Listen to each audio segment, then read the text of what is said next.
refuser de faire des compromis sur ce que l'on accepte dans sa vie. Passons maintenant au quatrième principe. Cultiver l'aura du mystère. Il y a ceux que l'on devine en un instant et ceux dont la présence intrigue, captive, laisse une empreinte qui ne s'efface pas. Ce qui est évident se consomme vite. Ce qui est insaisissable, lui, fascine et obsède. Être perçu comme un luxe, c'est cultiver cette profondeur que l'on ne dévoile pas entièrement. Les stoïciens avaient compris que l'influence ne se trouve pas dans l'exposition permanente, mais dans le contrôle de ce que l'on choisit de révéler. Sénèque disait « Tout ne doit pas être offert au premier venu, car ce qui est accessible à tous perd de sa valeur. » L'être humain cherche toujours à percer le mystère, à comprendre ce qui lui échappe. Ceux qui dévoilent tout d'eux-mêmes dès la première rencontre deviennent prévisibles, donc oubliables.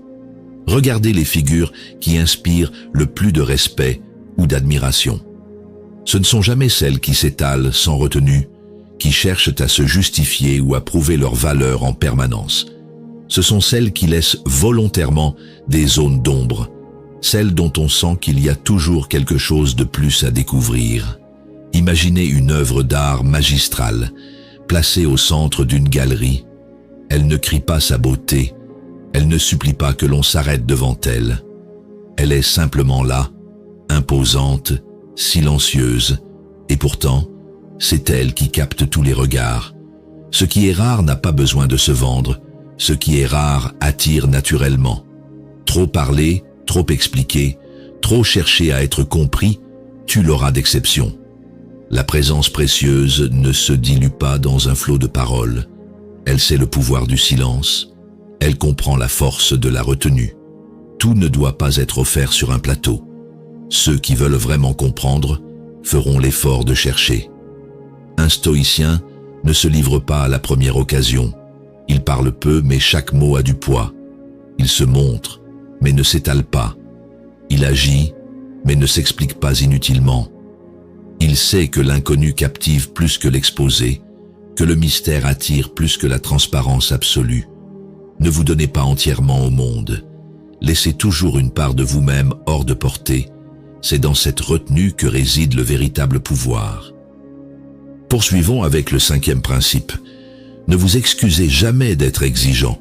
Dans un monde qui valorise la complaisance, ceux qui imposent leurs standards sont souvent perçus comme durs, intransigeants, voire arrogants. Pourtant, exiger le meilleur n'est pas un caprice.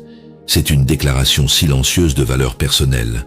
Celui qui ne plie pas devant la facilité devient un repère, un pilier. Marc Aurèle écrivait « Ne diminuez jamais vos exigences par peur de déranger. Ce qui est droit reste droit, même dans la tempête. Ceux qui se contentent de peu reçoivent peu. Ceux qui ne tolèrent que l'excellence finissent par attirer ce qui leur correspond. Ce n'est pas une question d'orgueil, mais d'alignement. Regardez ceux qui sont traités avec le plus grand respect. Ils ne sont pas forcément les plus gentils, ni les plus accommodants. Ce sont ceux qui imposent naturellement une exigence autour d'eux, pas en criant, pas en exigeant bruyamment, mais par une présence qui fait comprendre que l'on ne peut pas leur offrir du médiocre. Prenez l'exemple d'un chef étoilé.